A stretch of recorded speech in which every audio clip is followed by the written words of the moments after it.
You better clutch your nuts, honey, because it's time for Squirrel Talk.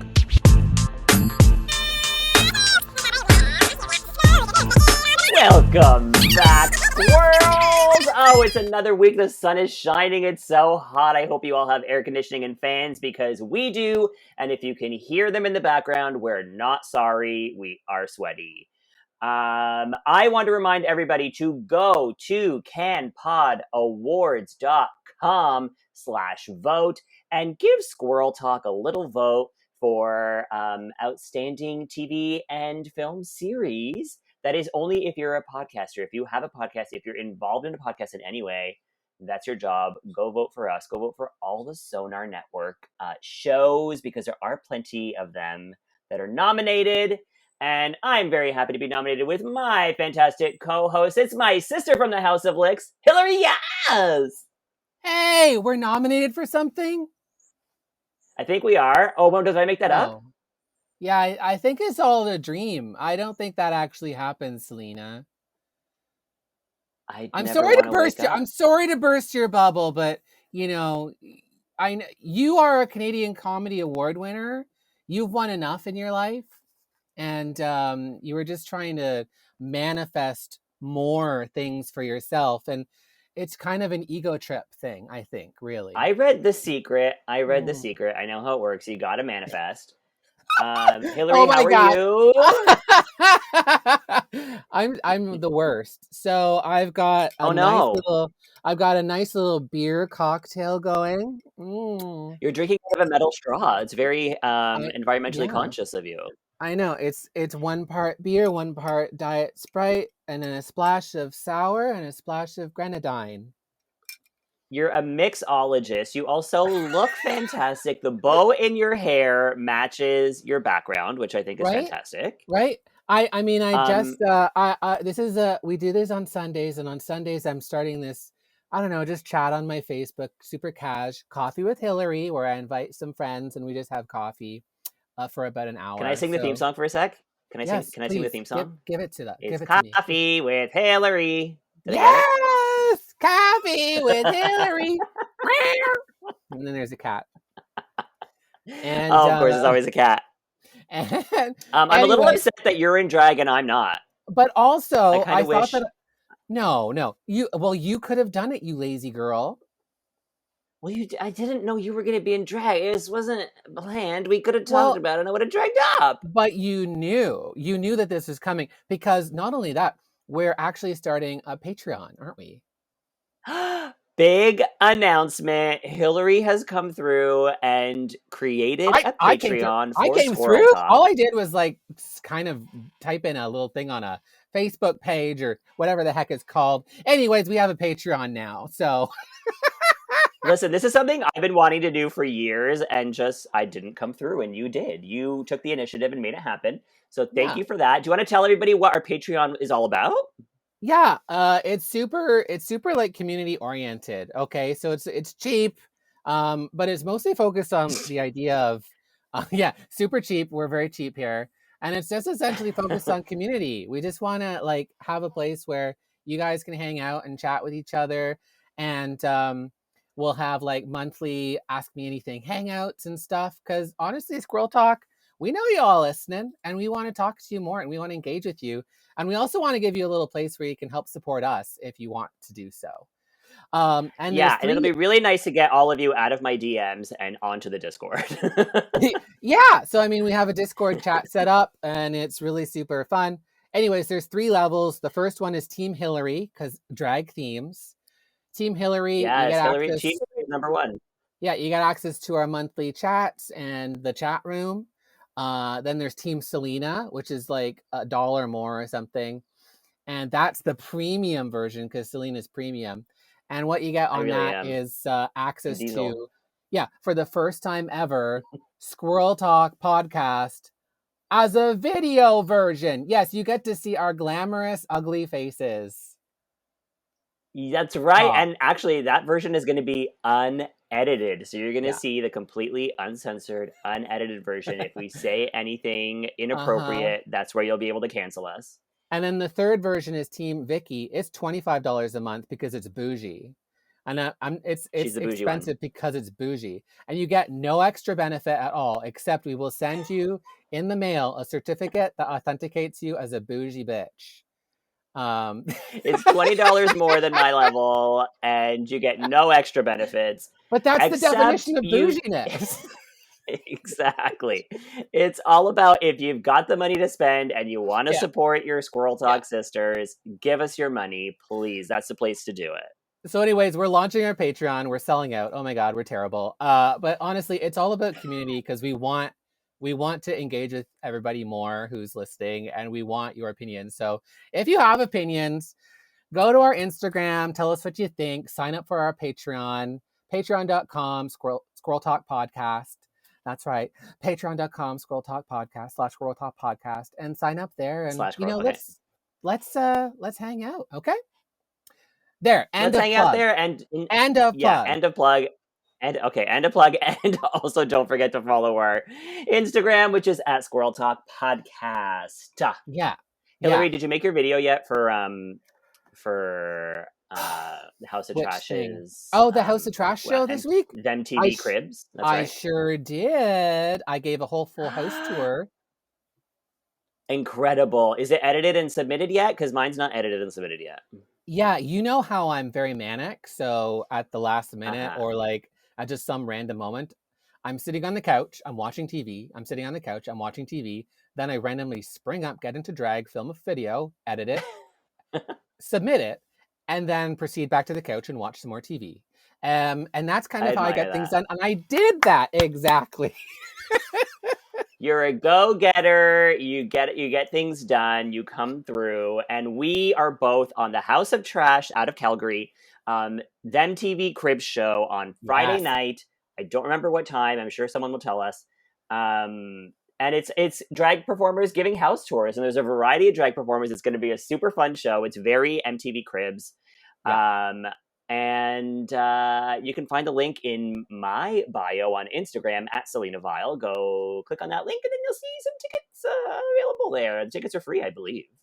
Oh, sure. It's probably on my bio too, Selena, because I'm like that. Probably. Is it in your bio though? It will be by the time that this airs. I hope so. Okay, yeah, that's right. Good. That motivation to get that done. You'll spring off the couch and go do that right after this. And speaking of this, we are now moving into a phase of bringing on guests for Squirrel Talk podcast that are also part of the Sonar Network family. So yeah, honestly, it's because we ran out of Australians. Exactly. There are none left. Yeah. Anywhere in the world. And so we decided to open it up to our friends and fam within the Sonar Network. And our first guest is, I think, our first ever cis straight man to be on the show, which I'm very excited about. And also, because I love straight men. I have to say, even though this gentleman is an incredible comedian, rap star, producer, she's also technically one of my first drag daughters ever. Yeah. Oh my God. Okay, we'll talk about this when they come on.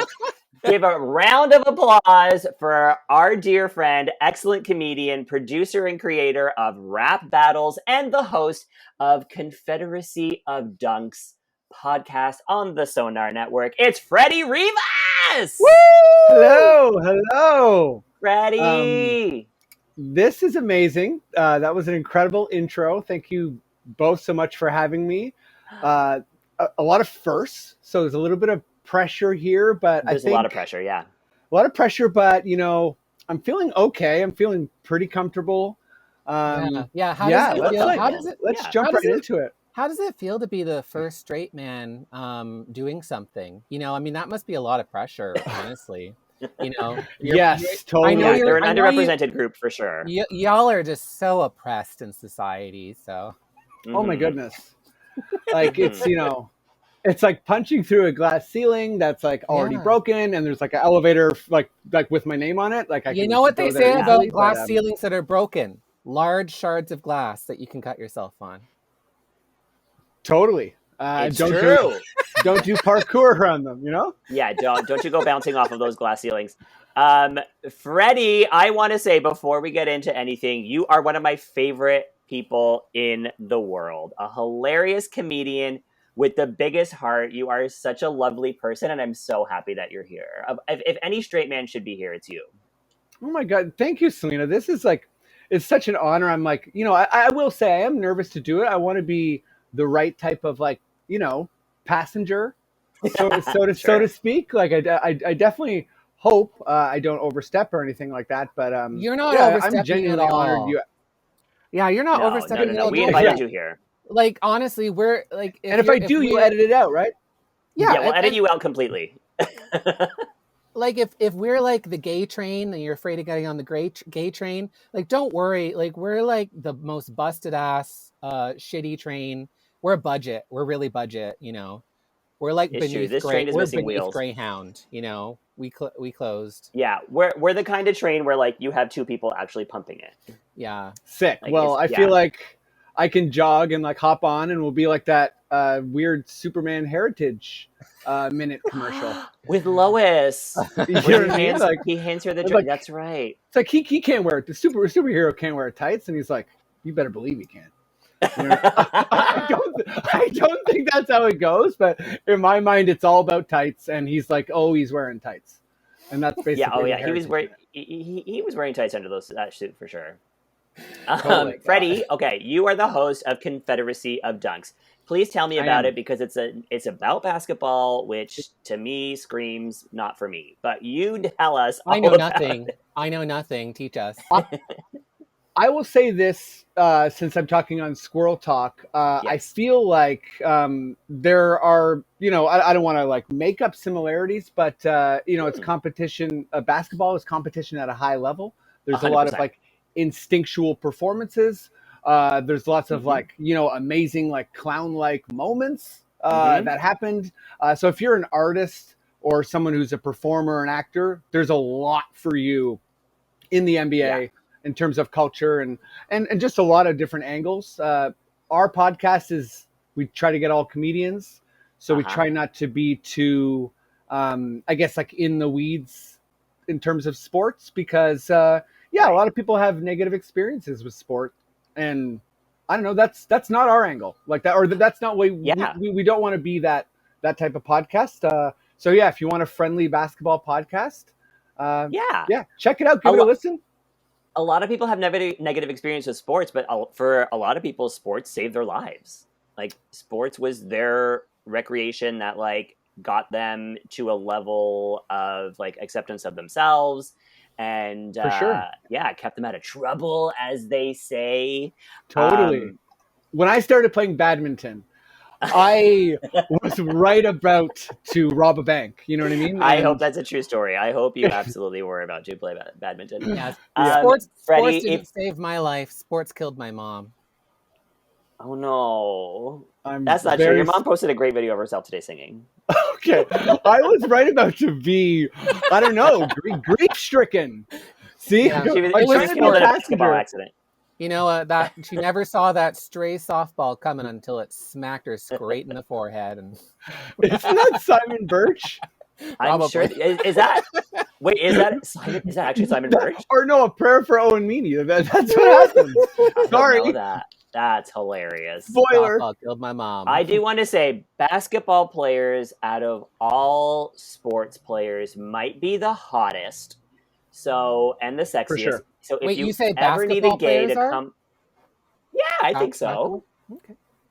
Oh yeah. Disagree. If you ever need a gay to come on your show and just rate the hotness of the Raptors, I don't know any of them, but I'll look them up. And whenever I look someone up, I also look up their nudes, so I'll be able to give some insight on that. So. I don't know. They're too tall. They're too tall for me. Honestly, they're a little too tall. I'm into that. There's some tall. dudes that are, 6'1", 6'2", 6'3", Yeah. Are you saying that's short, Freddie? In the NBA, yes. Yeah. There is a guy named Campazzo. I think it's Fabrizio, or no, his first name's not Fabrizio, but his last name is Campazzo, and I think he's like 5'9". Whoa. Oh, wow, that's tiny. Argentinian man. Mhm. Wow. Okay, I'm into that. Do you know Juan Dixon? I do. I know of Juan Dixon. Yeah, for sure. Right. I only know of him that because sounds he's like a on Moe's Tavern thing. Hello. What's a it? Moe's My name Tavern is thing from Most yeah, ever. kind of like last name Dixon, first name Juan. Juan Dixon. I'm Hey, looking for can I a get Juan a Juan Dixon. Dixon? Can I get a Juan Dixon in here? How come no one wants to tell me about Juan Dixon? That does sound like I a do. Moe's Tavern thing. Hey, is there Juan Dixon here, or is there two Juan Dixons here? I do want to say Dixon, Juan Dixon, you know. I only know of because of the Real Housewives of Potomac. He is Robin Dixon's ex-husband, and he Right. is the cutest, Oh. loveliest, most beautiful man. I'm obsessed with him. So this is, I think, where my obsession with basketball players comes from. Let me just say that he was a Raptor for several years. He was? So, extra connection there. Yeah. Okay, now I wish I watched basketball. I'm gonna get into it just for you. I'm Yeah, trying and to Juan think Dixon. I'm trying to think if I'm attracted to anybody who plays sports, and I just am drawing a blank. Like maybe curlers. Oh yeah, Okay. curlers, or that's pretty hot. Like the Scotty's tissues and all that. Oh, yeah. Scotty's tissues. Sorry, like, that's the sponsor. So that's all I got. because you know, Love like that. before curling was an Olympic sport, it was all just like real people and daddies and stuff. And now that it's an Olympic Okay. sport, curlers are really jacked under all that, sportswear. I like the daddies Yeah. though. Like bring back the daddies. And also, curlers are drinkers because curling is such a social sport. Mm, Anyway, it that's all. is at the rec center. Yeah, you're Oh right. yeah, it's very like a community sport. It's like I feel like if you curl, you might also throw darts. Did you know there's Yeah, a rule? exactly. There's a rule in curling that if you win, you actually buy the losing team the drink, their drinks. Mm-hmm. That's cute. Yeah. It's You know, I very, should like- say, I curled for 4 years. So oh, amazing! You have Well, 4 now years I of know you- I'm so attracted to you. you know what I mean? Throw that rock. Oh, come on, Yeah. Daddy. Put the rock Freddie. in the house, baby. Okay. We alluded to this earlier, but you are Hillary's official drag. Okay, that's not true. But Hillary once put you in drag for a Yeah. show where I actually tried drag for the first time. We both did drag for the first time, but I carried through and you abandoned culture. I did not know that was your first time. Yeah, that was actually before Selena Vyle was born. It was the year before, and it was that night that Vicky told me she wanted to be my drag mother and that I should start drag, and I said, no, thanks, you're crazy, and then it happened. Oh my god! Because Hillary told me, "I hope you had fun. That's it for you." Yeah. Yeah. Right after the show, Hillary was like, "You were good, but honestly, like the road stops here." So Yeah. Hillary was just worried that you were going to overtake her career. career. Yeah. yeah, just like an honest mom. I I was like, you're I don't know- too pretty. You're too pretty, and I don't like it Uh-huh. when my children become successful because, it takes my Fair. work away. I want to hear. Okay, what was your drag name that night, Freddie? Okay, Remember? I'm very embarrassed because as soon as you brought this up, I immediately started searching for my drag name, and Oh, I know what it is. I I know what can't. it was. It's Hillary's really got neat. it. It rhymes. It's like little bees, and it's like you really want. Oh, honey, was it honeybee? No, it wasn't. It Honey was Desire. honey desire. Oh, that's good. Honey I'm proud of Desire. I'm still proud of myself. Then there's no pun, I guess, but honey desire is nice. Honey That's Desire. sexy. That's a sexy name. It was Do so you remember what fun. number you did? Do you remember what your number was? I do remember that I did Private Dancer by Tina Turner. Yes, you did. You brought someone on stage and danced for them. I did. I brought this guy Francis that I worked with in the escape games, and I told him, I was like, "Listen, I need you to be a John for my performance, the goal is for the crowd to not like you by the end and feel inspired by me." And he was love like, that. "Okay, yeah." That was amazing. That was one of my favorite performing nights of my entire life. If I'm being completely honest, my wife was so proud of me. Like Hillary, my experience with you was amazing. You know, going to that like Value Village at Lansdowne and shopping with you, It was just like, it was a lot of learning. Yes. It was a lot of preparation, a lot of like anxiety and kind of like, all the things that go into good performance. And then, actually to do the show, for it to be packed, for the diva dollars to like be flying everywhere. It was just like, it was such a comfortable, just like thrilling experience, honestly. Like, Oh yeah. Did you keep the drag on when you went home with your wife that night? I tried to keep it on as long as I could. She got a lot of pictures. Yeah. Oh, I bet. Yeah. Overall, how was the experience? Like, did you feel any kinship with your queer pals when you did that? Were you like, I get it now? That's a good question. I feel like it sounds like cliche to be like, I appreciated drag more, but it's that type of thing, like where when you do something, it is like a type of like, I don't want to say lived experience, but like, just like a small little dose of an experience that, it brought me closer. And, again, this is going to sound silly, but I did start watching Drag Race afterwards and became like a mega fan. And it's amazing. Sorry. Have you watched the full library of RuPaul's Drag Race? I have not. I have not watched all of Untucked. I've watched a good amount of it. See, here's where I already feel nervous, because I'm like, is that considered the full library, or is that like library adjacent? Yes. Here's my thing, is a lot of comedians use my OutTV password because they're like, I'm watching Drag Race on Netflix. And I'm like, you're missing all of Untucked. I hate this. And so I give them my password and I give them the rundown of which order to watch the show in, which is beginning to end. And I give them the chronological way to watch it. And I make sure everybody watches Untucked, because there's so much that happens in Untucked that doesn't happen on the show. Like season 6 Untucked is like unparalleled. Yeah. Like what a great series that was. The more recent seasons for Untucked, I think that it's a little bit overkill, because the episodes are already so long, and like you already get most of it, and it just kind of rehashes stuff. But the early seasons, the Untucked is actually like really great. Yeah. Yeah. Well, and I feel like for someone like me, a straight cis male, it definitely is like a whole extra level of understanding. And just from a performer perspective, it's kind of like, like even I watched I know this is bad because it's not in order, but I watched the AOC Untucked, the one with Ocasio-Cortez, and just like there's so much more time with the celebrities as well. Like there's more you see a lot more backstage.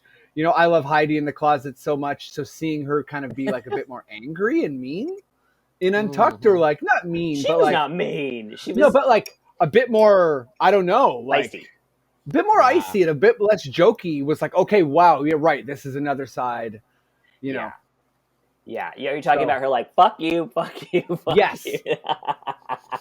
I mean, I understand that, because it came out of frustration of seeing somebody being bullied. Like, they were going so hard on Aiden Zane, and she was just like, shut the fuck up, all of you. Like, we're all here for ourselves. We're not here to, like, oh my God. I totally appreciate her for that. Speaking of bullying, Heidi speaking of Heidi in the Closet coming after people for bullying, this episode of Drag Race was sour grapes. Oh my God. It was crazy. It was intense from the beginning. Like there's a lot of meanness, but like this episode was I don't know. It takes it to a level where it's like, it's not friendly here. Oh, okay. I'm so happy to hear this, because I in preparation for this pod, I kept thinking, like listening to last week too, thinking about the Canadians and our politeness and the like down under, and it's like, okay, Australians, like they punch a lot harder and they just say things. So I'm trying to keep that in mind, but I am seeing what I identify as a lot of bullying. It's particularly in this episode. Yeah, I mean, sorry, I don't want to jump on any of the plot points, but I thought I was seeing a bunch of bullying and meanness. There definitely is, and let's get into it then. Let's talk about it since we're already on the topic. All right. So it's episode 4 now? Season Episode 1, episode 4. 4. Episode 4. We just said About goodbye Jagas to Down Under. Coco Jumbo. Mm-hmm. Coco Jumbo sashayed away, etc. And Scarlet get really like shady towards Elektra right away. Mm-hmm. They're kind of like, step up your looks. You're not giving them what they want. Why are you here? I don't like it. I don't like it either, and I definitely feel extra. Like, I feel that bullying, energy is like extra unwelcome when the person is talented. And I found that in the last British Drag Race, when Ellie Diamond, in my opinion, was getting a little bit bullied. And it's like when you're bullied by the person who's really, really good, it hurts. And I think etc. is a gorgeous, obviously, and I know was in the bottom, but like definitely talented and good, and yeah. I don't know. Watching her lip sync, I'd be like, respect. Like nothing but respect for you. Yeah, and I don't know. For me, you can't really downplay doing like multiple splits. Like it's like even, I get it's, I don't know, maybe overused. Even last season with UK, when Lawrence was kind of coming for Ellie, you could kind of see where that was coming from, like her severe insecurity and stuff was going on, and they had a long previous relationship. They have a lot, exactly. They're like sisters. Really felt. Oh yeah, they're both from Scotland, I think. Mm-hmm. So she was just like, "Why did you backstab me? We're friends." Yeah. But in this case, right, Scarlet and etc. They don't know Elektra from shit, and they are just dumping on this person. It's terrible to see. Yeah, it's like it's cliquey. This is where it gets cliquey for me, and I hate cliques. I hate. Oh my god, I'm that was my biggest feeling watching this entire episode. Yeah. It was like, like respecting Scarlet's talent, but almost being frustrated. Like it, I had a little bit of that with Gigi Good, but like I think Gigi Good was never really like too mean. But yeah, no, I don't think she was mean at all. No, she wasn't. But I mean, like it's almost like that person when you're in school or something. Like I had ADD in school, so like sometimes that person who gets the perfect grades all the time, there's like this tone where it's like, how are you so good at everything? And anyways, sorry, I'm straying, but like Scarlet is good, I think, and talented. Would it make you feel better to know that she's like super racist? Yes, it would. Was that because did she wear? What's that about? A lot. She wore she painted her face to be black. She painted her face to look native and aboriginal. She's done a lot of culturally appropriative numbers that aren't just appropriative, but making fun of the culture. Oh. And it's not even that long ago. And she's only 27, and like I don't know. She's written out an apology that I don't buy. So like I don't know. Yeah. One of the things that summed up the start of this episode was somebody said, I can't remember who it was, they said, "Oh, Elektra, she's never going to be any good. It's it's like putting glitter on a turd. It's still going to be a turd." Yeah. And I was like, I think Scarlet you know what, both of you, you can try and put glitter on a frickin' asshole racist too, and it's still going to be an asshole racist. There you Seriously. go. It was not cute, just this whole thing. And then to add insult to injury, they bring in a pile of trash, and out pops out of the trash Art Simone. Mm-hmm. And guess what? Art is returning to the competition with no explanation. There was no explanation. Okay. No one says anything about it. It just kind of is. This is what's happening. What? Why is she back? She was eliminated. Is this a competition anymore? That's infuriating. Okay, what if you make it to the final 4 or 5 and you get eliminated? I would save my little statement for like when I have to sashay away. I'll be like, see you next week, just like Art Simone. If I get eliminated, I'm like, cool, I'm coming back though, right? Right? And that's what Coco Jumbo tweeted right after that episode and said, "Give the white girl another chance. She deserves it." I 100% agree with you, Selena. I was really afraid that RuPaul's Drag Race Down Under was going to be very racist. And I've been pleasantly surprised with the first couple of episodes, just saying, I think maybe it'll be okay. But in this decision Yeah. to Mm-hmm. constantly award the white girls, to send all of the POC girls home, technically now 1 and 2, to bring back Art Simone, Yeah. they are showing their Yeah. true stripes, their true And colors, excuse the You're pun. you're so right there that Gross. now that means the first 2 people eliminated are officially the only 2 POC that they cast. Uh-huh. And there was already there was talk of oh wow, I can't believe they sent Art home so early because we all expected her to be the golden child since she already had a World of Wonder show. This proves to us that it's She not is. about that. It's not rigged. She And then is. here they are being guess what? It is rigged. We are bringing It her is back. rigged. She is the golden child. They brought her back for no reason.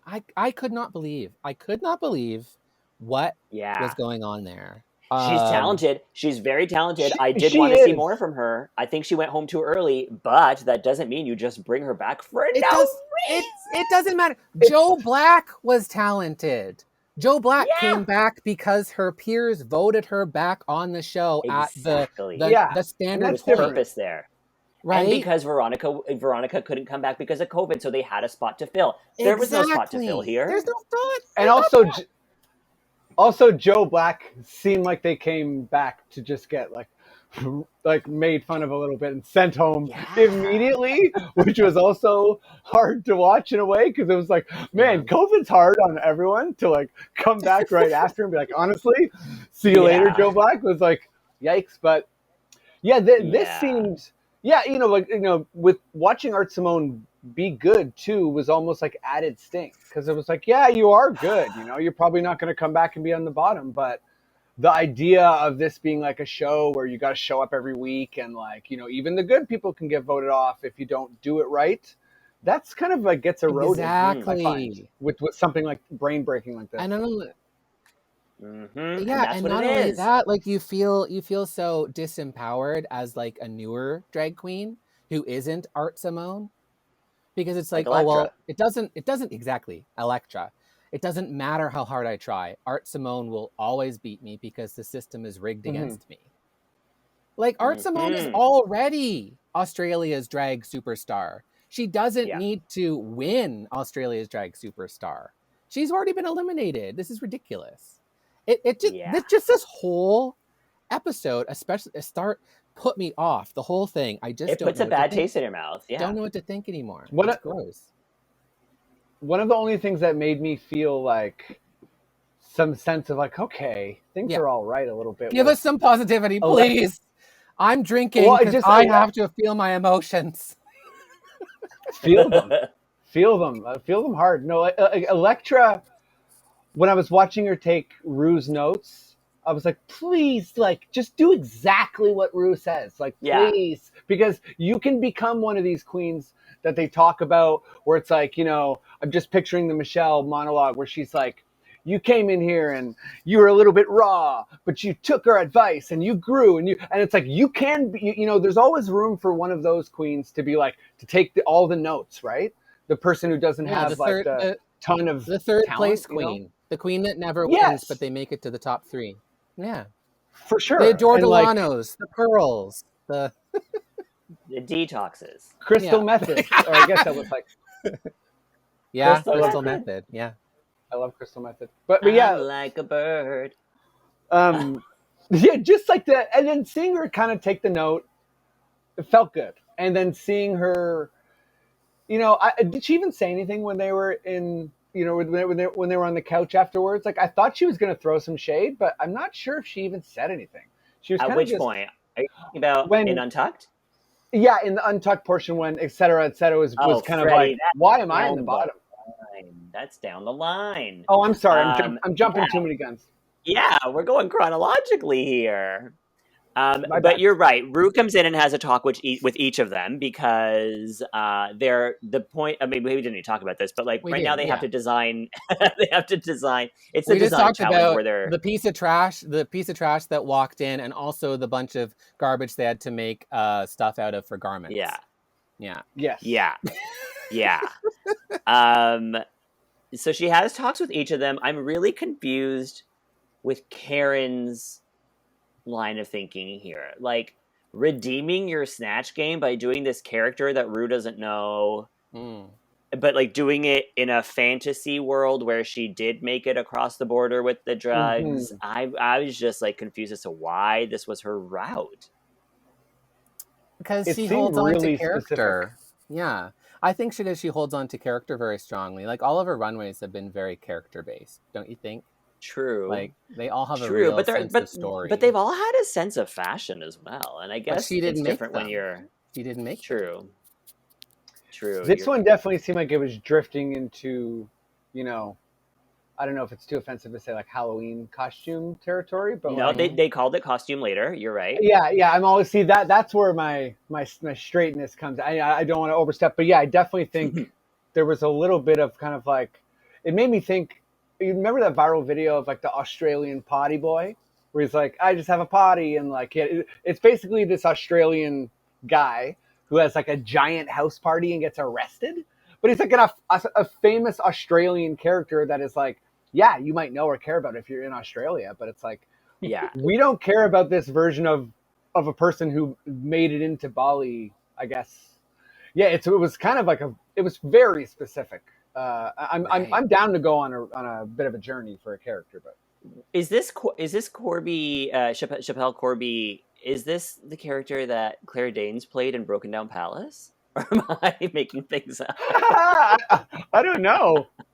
I think have it's no like a idea. recent. I have no idea. I what you two are gathered it was a talking about. recent like viral thing. Sorry. No, don't apologize to Hillary ever. Listen, I need Keita Mean to apologize to me because she took my joke, which is when they say, how's your head? My answer is always too much teeth. Many complaints. Too much teeth. Because I have, if you're watching this on the video, this is why you have to subscribe to our Patreon. I got these two big chiclets in the front. It's like my teeth are like, I have the two fangs and then the two huge chiclets. So the two in the front are huge, and then the two in are fangs. And it's just like, and they're sharp. They're sharp. You're gonna feel them, so you can see how they compare. You're gonna feel them. Yours look like veneers, Hillary. Yours are beautiful. They're symmetrical. Thank you. I mean, since we're doing it, I got like a can opener on my bottom. Ah, oh, look at you. Okay, It's so like like a Fifi O'Hara. I think Fifi O'Hara had one of those. Yeah, it's just dentist said it was supposed to like leave my mouth at some point, and it's just hung out for like 15 years. It just never has. It's just like, hey, we like it in here. Yep, my pointy pretty teeth. much. Before I had braces, and like when I was a teenager, they used to be like up here, like as vampire fangs. Yeah, because I had like a small mouth. Sorry, that was great. Drinking. Small mouth, big teeth. Yeah, they were like up here, and I was like, I went as a vampire for Halloween once, and they're like, "Oh, what are you, a vampire?" And I was like, "Oh!" And a woman was like, "Ah!" Like ran away because I actually had fangs, and it was kind of funny. I once for Halloween dressed up. Me and my brother dressed up as Arab sheiks because when you were a little Lebanese kid, that's what they do. They just dress you as a little sheik and send you out. And my costume was white and my brother's was black. And I remember going to someone's door, and the woman opened the door and said, "It's Mary and Joseph." Oh my god! I'll never forget it. And that's when I knew I would be a drag queen. What weird Christian fantasy does this woman have opening a door?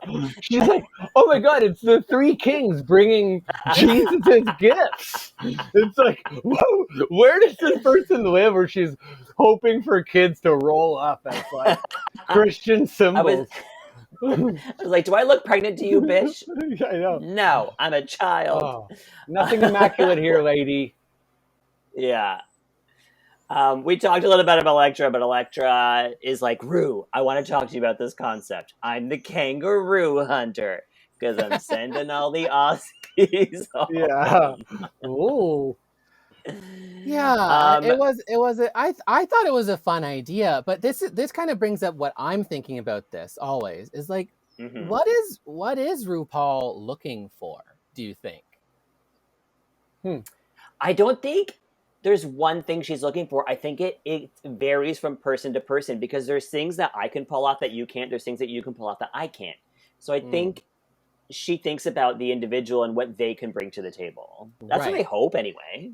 Like, I think it's always That's a fashion. good question. But here's my thought on this, because like from my point of view, like I love the idea of a kangaroo hunter. That's so camp, so stupid. I would give it full marks. But RuPaul is like, maybe you should do something fashionable. And it's interesting, And- like, yeah, like it always has something to do with fashion, or like, I don't know. And especially think the once we get into reason the why outfits that did well, they were very fashion. I think the reason why she gave Elektra that note specifically is because Elektra is known for wearing shit on the runway, and she wants Elektra to finally find her like fashion eye and kind of like go away from something that's going to make her look ridiculous and go into something that's actually going to make her look beautiful. I don't like that she said your body is perfect for clothes, because I find that to be so like fat phobic, or like it just implies that like thin people can wear clothes and nobody else can. Yeah, she says it a lot. I mean, like, I remember when she said that to Tia Coffee in UK. She was obsessed with Tia Coffee's body. She's like, your body is sample size. You're made for clothes. You're a runway model. Yeah, and Tia was just this goofball who's like, I want to dress like an ice cream cone. So, I mean, like, I don't see anything wrong with that either. It's weird to me. I feel like it's almost like she heads in and tries to make people or the contestants more well-rounded.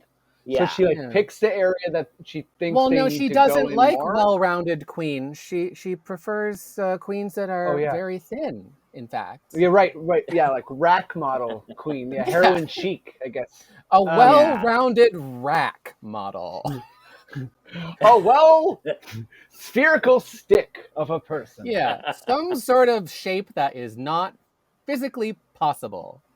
A cylinder, if you will. Yeah. Sometimes I feel like Michelle's like what she wants on the runway is like sometimes it's more specific.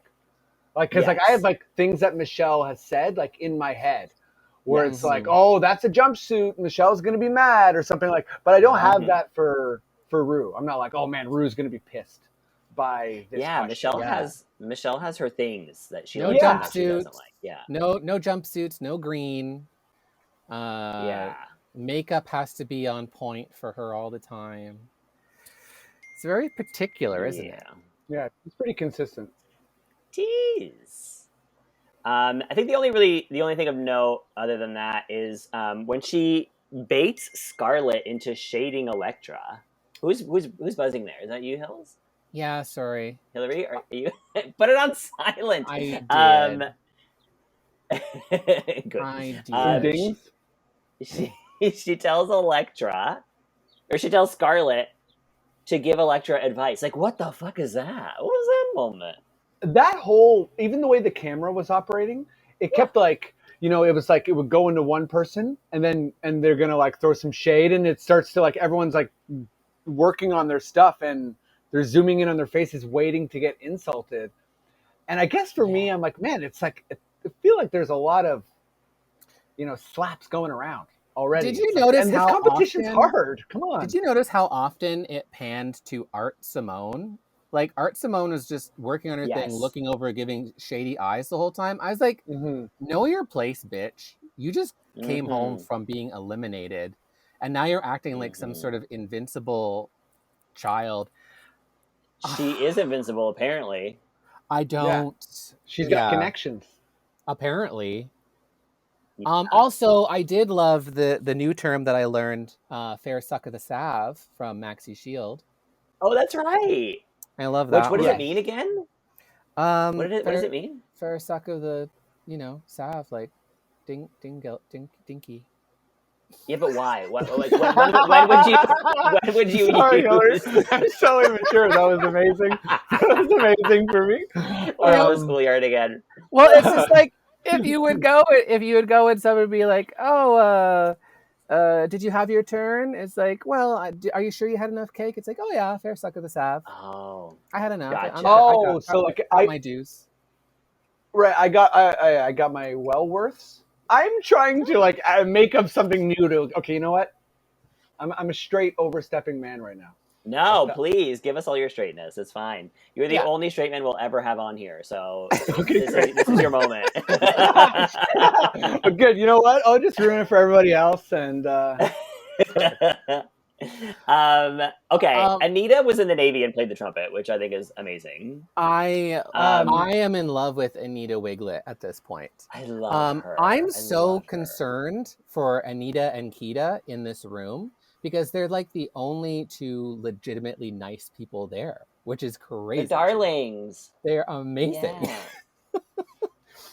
Yeah, and they're talented. Oh my God. Did you, and when they were getting their makeup on, Anita had the fiercest, in my opinion, shade that flew over everybody's head. When the girls were just going at each other, and she's just over doing her makeup, and she said, oh, people can be so nasty, can't they? And it just flew all over their heads because they were talking about nasty people, and she was clearly talking about everything that was going on about in the room. them. And she looks over and it's like, yeah, let's go get dressed. I love that. That's a great Anita impression. Anita also asked if anybody else had a crush on Buzz Lightyear when they were kids, and they all acted like she was crazy. Okay, that was a nice moment because I was kind of like, I thought that, yeah, like this goes back to the like kind of cliquey stuff because that was a nice moment, and I was kind of like, why I don't like when someone's vulnerable and they're like searching around and they're kind of like just checking in, and people's kind of guttural responses to like shut that down. Okay, maybe you didn't find Buzz Lightyear attractive, but it's like, who hasn't been attracted to a cartoon figure of some kind? Come on.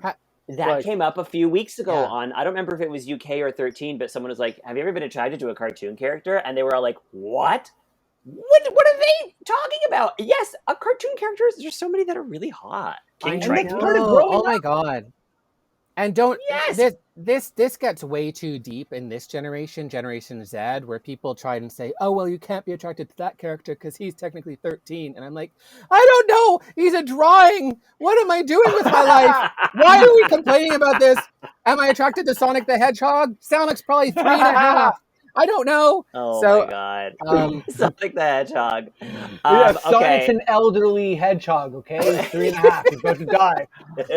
What's wrong with you? I want to know who are all of our cartoon picks? Who are all of our cartoon crushes? Oh, good question. I'm trying to think from like when I was a kid. It's probably got to be like, I would say like Rogue from X-Men. That's a good one. Storm from a lot of X-Men ladies. Yeah, any of the X-Men. Any of the X-Men ladies. What's up, Professor X? For when I want to get experimental, you know.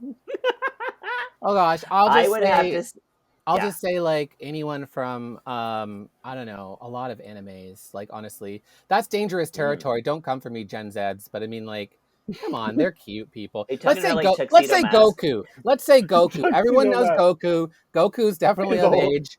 Not child Goku, adult Goku, because we've seen them both.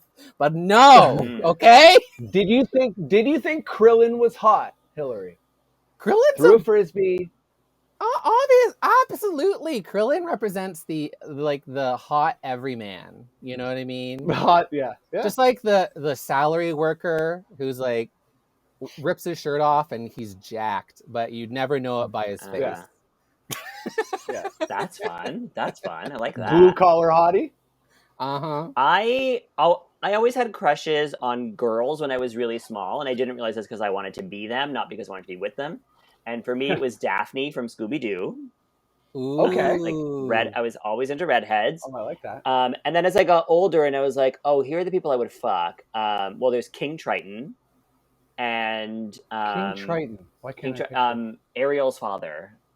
Right. Sorry. Yep. Yeah, Seaman. And then, and Fred Flintstone. Ooh, because Fred. Whoa, no Barney, eh? No, definitely Fred, because I like dark hair, and I'm into daddies, and he's like such a daddy. I would hit it. And when John Goodman played him in the movie, yes. Oh yeah. Oh, okay, I see that. I love that movie, by the way. No one talks about that movie at all. And they should. Rosie O'Donnell played Betty. Yes. Which was the best casting.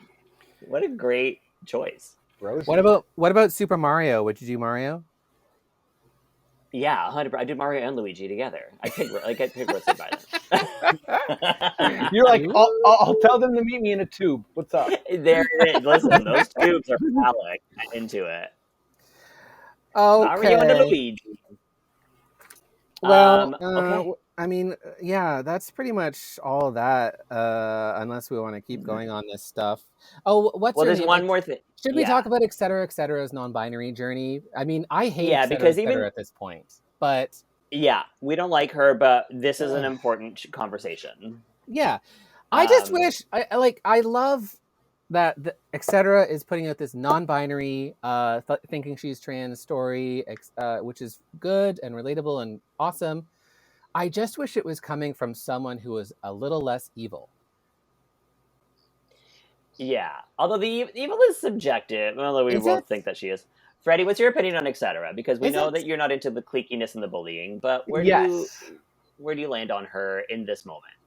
So, just off of this episode, the cliqueiness was really bothering me.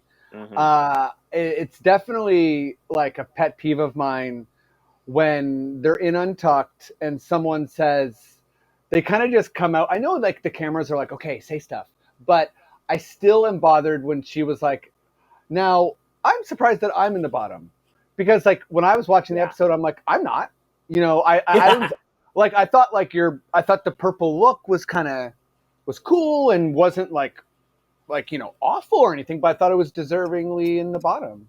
And sorry if I'm doing the thing again where I'm going ahead, but yeah, Oh, you are, but go on.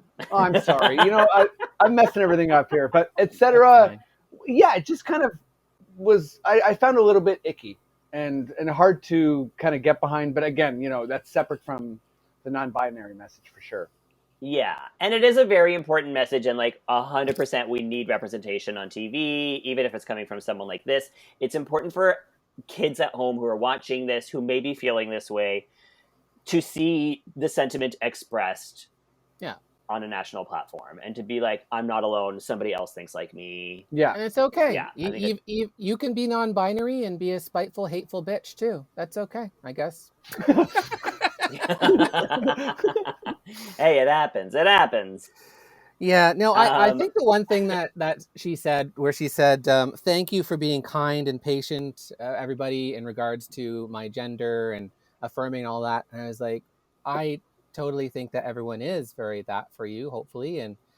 But I just wish that she would be a little bit more kind and patient to people on other levels when it doesn't come to that, because she's just not. Yeah. So I don't know, you see that kindness and respect, you're welcome to return that at any time.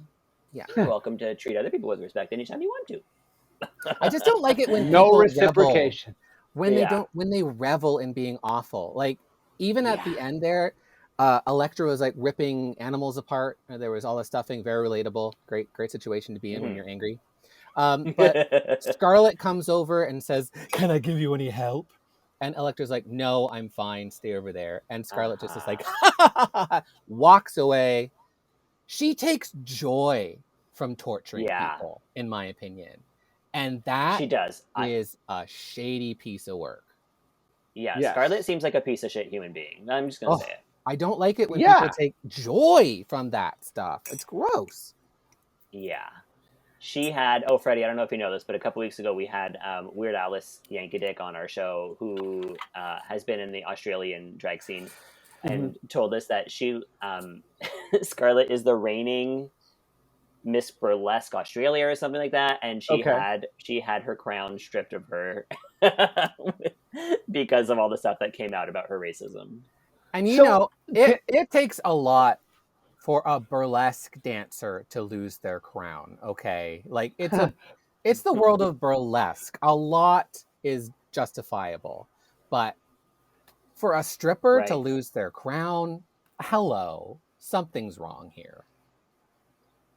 I'm curious, do you think this is going to infiltrate its way into the show? Like, do you think it's going to be something that RuPaul feels like needs to be dealt with, or is it kind of like this is what they're accepting because this is the climate of Australia? Like, I don't know, because Because it's There's it's been unacceptable, problematic, right?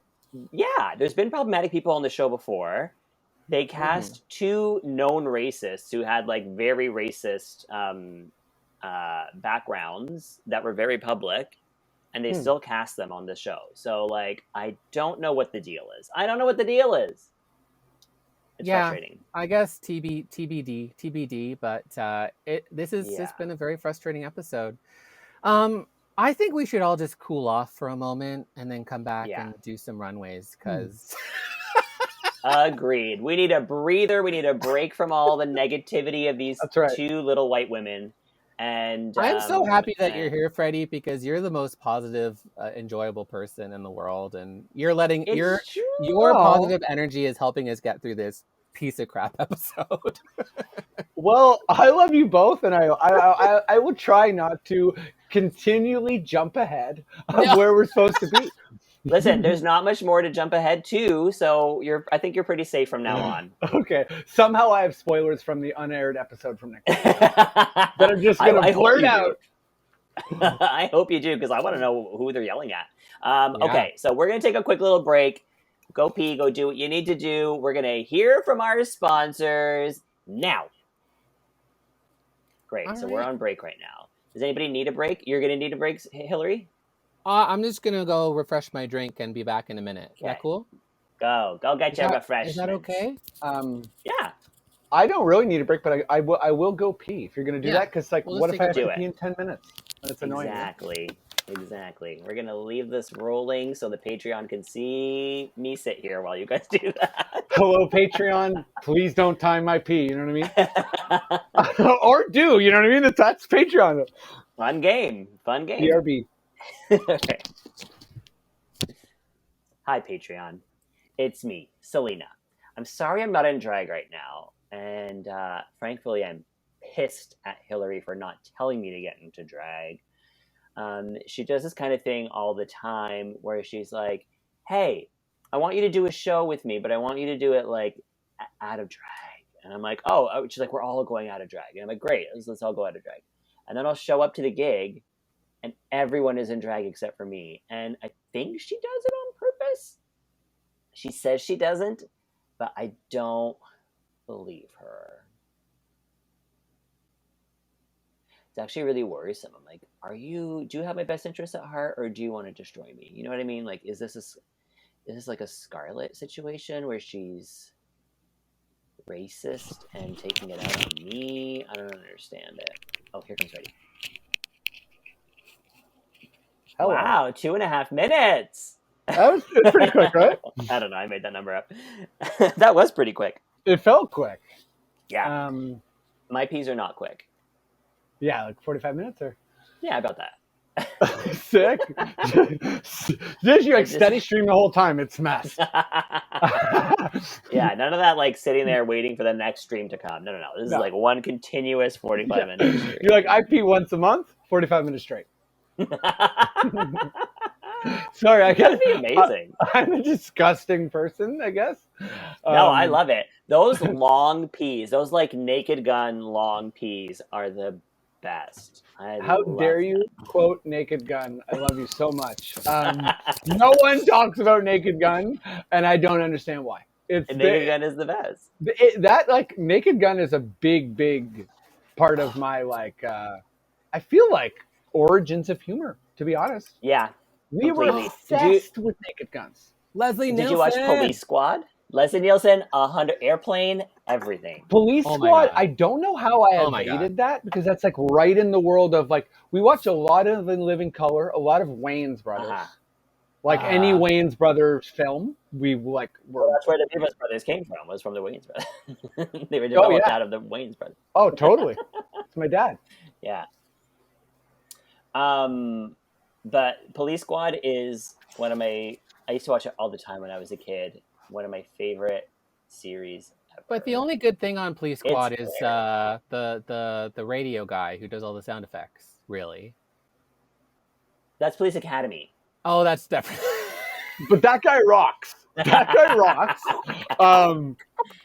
If you want a fun YouTube clip, he does something that is like, gets him into the Rock and Roll Hall of Fame or something, but he's on a late night show and he does, I think it's like a famous guitar solo with his Oh. mouth and throat. Oh, wow. It's very cool. It's weird to see a person doing that, but it's cool.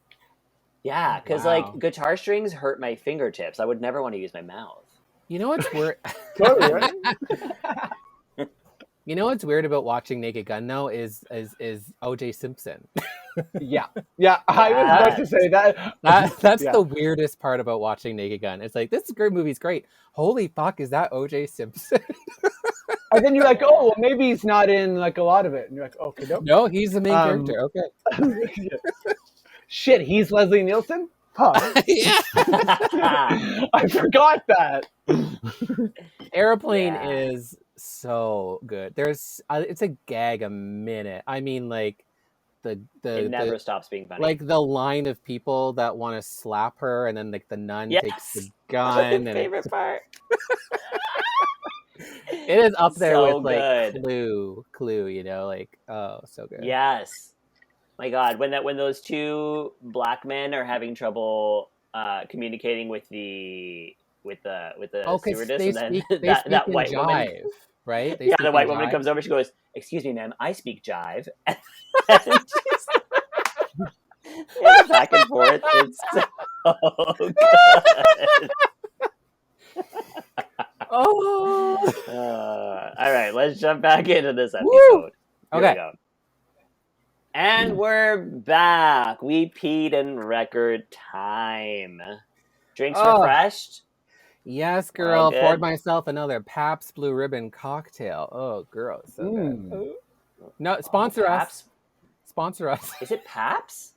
Is it? Yeah, please give us a sponsor. I call it Paps? Pabst. Like Pabst, Oh, okay. like So it's Pabst like- smear, like a Pabst smear. I was gonna say that. What an odd name, but it's Pabst.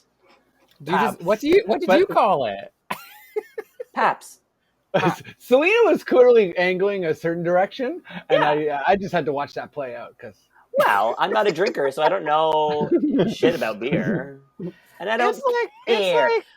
It's like cheap and good, and yeah. If you just like that kind of like a lager, like I don't really like super hoppy stuff and all that stuff. No, me too. I can only really drink lagers when I'm not that crazy about beer, to be honest, but when I do, it's lagers. Yeah, that's why You just described beer as hoppy, and I gotta say, as a non-drinker who was a server for like 8 years, the amount of lies I had to tell where people were like, "Is that a hoppy beer?" And I'm like, "Oh yeah, like I want fucking hoppy beer." Do you see how I'm drinking it? It's the gayest way. Like I added Sprite, grenadine. Listen. If you subscribe to our Patreon, you could see how fabulous Hillary's mug of alcohol is right now. And if I ever served you at Lone Star Texas Grill and you asked me about the wine, straight up lie. I didn't know anything about wine in my young 20s, and I'm in my 30s, and I still don't. So, Did you ever serve me at Lone Star? You worked at the one on front, right? I did. I worked there for like 7 years. Wow. I was a busser for a long time, for like 2 years. And then I was like a server for like 5.5 years or so. What was your lingo there? What was your like Lone Star culture lingo? You're going to love this because they made you choose a name. And I tried so hard to do like, it was all like Oil Slick and Texas Patch. And like, so I tried to be like, I tried to pick names from Ultimate Gladiator.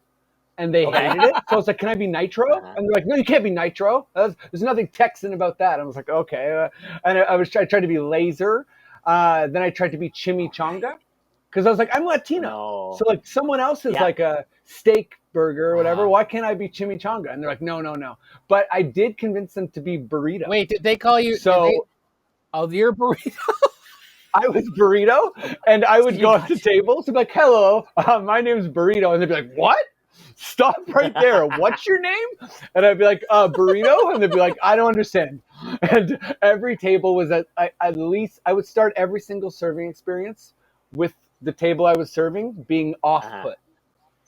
Yes, of course. Like at the very least, they'd be like, all right, Can I have some fajitas? Like, I don't understand who you are, but please get me some fajitas. I wish they had let you be chimichanga so that, like, if you walked away from the table, they could be like, "Oh, chimichanga." That's what I wanted. It's a simple I don't know. want.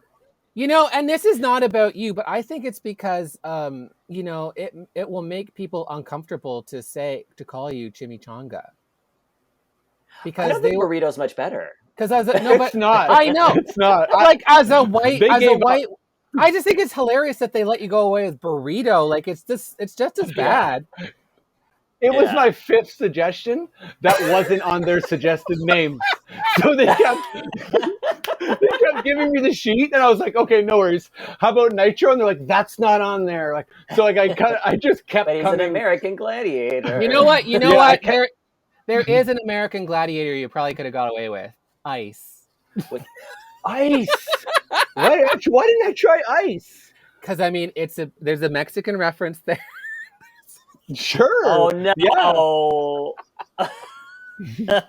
my God. Is this too far? No, but I'm saying it's so ridiculous. Like, oh my God. But no, as white people like myself, we have a difficult time publicly being racist. Like, we don't want to call you chimichanga in public, but we'll do it behind your back. Yeah. Like, it's just... Yeah, some people will do it to your face, but they shouldn't. Oh, yeah, well, those are just... Speaking of racist, we're talking about RuPaul's Drag Race Down Under. And for the first time since the show started... Sorry. What happened? I'm so canceled after this episode. It doesn't matter. Like... But if you stay canceled, you don't got to get canceled. So, you know. Oh no, that's how the hell are you gonna love yourself if you don't get canceled, right? Yes, exactly. That's the only way. All right. Now, this is the first time that they've had an actual guest judge show up to the studio, and that is Els Cared, who is a trans actor and singer, I believe. Very I don't know. cool. I just did a quick Google check and found out that when Els was a backup singer, he met his wife in the audience and was like, I want to be with you. And That's pretty cool. Married. Yeah. Well, and yeah, I did a quick Google search too. Like, there's like a very successful show they're part of. Probably, yeah. Yeah, I think there's like some. So yeah, sorry, yeah, you know what? I don't know much, but I also am learning. I don't think RuPaul knew much, because RuPaul was like, Els Cared, tell us about your project. Yeah. And I was like, yeah, well, I'm doing this and I'm doing this. And RuPaul's like, let's move on. Bring back my girls. That was how it went down. Like, that's why we're all Googling after, because RuPaul was like, tell us a little bit about yourself. Which is translated, who the fuck are you? So yeah. What are you doing here? Is it because you're the only person who passed the COVID test? Okay, here we go. All right, so the category is, I don't know, designing stuff from trash. So first up, we have Art Simone. So Freddie, we do a segment here called Nut or Cut. If you love it, you nut it. If you hate it, you cut it. Do you get the reference? Do you get the innuendo? Oh, yes, I do. Because we're squirrels. Okay, here we go. We're squirrels. Oh, okay, squirrels. Oh my God, did you? Oh no, how dare you? How dare you, straight man, coming into a gay space, appropriating our culture and thinking sexual things about me? Thinking only sexual things about me, I bet. Ooh. What does your shirt say? Wilma who? Wilma Fingerdew. This is the Wilma shirt. Oh, it's a Wilma Fingerdew. A Wilma girl. She's shout out to Wilma Fingerdew. Yeah. Oh, that's an amazing t-shirt. I love this. She makes some amazing t-shirts. Check out her Redbubble. She's got some great Wilma merch. Did she design it herself? I don't know if she designed it herself, but it's one of my faves, and I got it when I saw it. I was like, I need that. Love it. Love it. Here we go. Love you, Wilma. Here comes Art Simone strolling down the runway as if she didn't just kick out 2 POC. Here we go. So I can't. That's amazing. She's wearing pink. She's wearing Yeah. Someone else describe this. Hillary? So it's like a pink mini dress with some peplum ornaments that she's got and little shouldery details, and a big Marie Antoinette-ish wig. It's a little messier, perhaps. The color scheme is pink. Her makeup looks nice. It's a very clean look. We've seen it before 100 times. Yeah. Which is kind of my question, because later on they talk about seeing things before on other people, and I'm like, hello, why are we not addressing the pink elephant in the room that is named Art Simone? I think she looks like a gender reveal. What was that? That's all you have She to looks say. like a gender reveal. Oh my God, she does. Are you about to start a wildfire? Are you about to blow up someone's father? Yeah.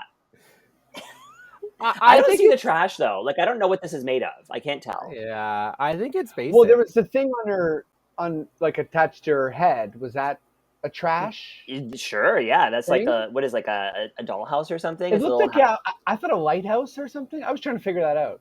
Yeah, like a glittery lighthouse.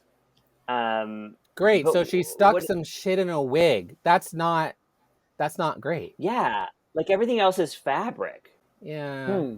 I see the riggery. Like, I'm not one for conspiracy theories, Selena, but this season, I'm buying it. Yeah. Like, this is not great. It's very clean. I know.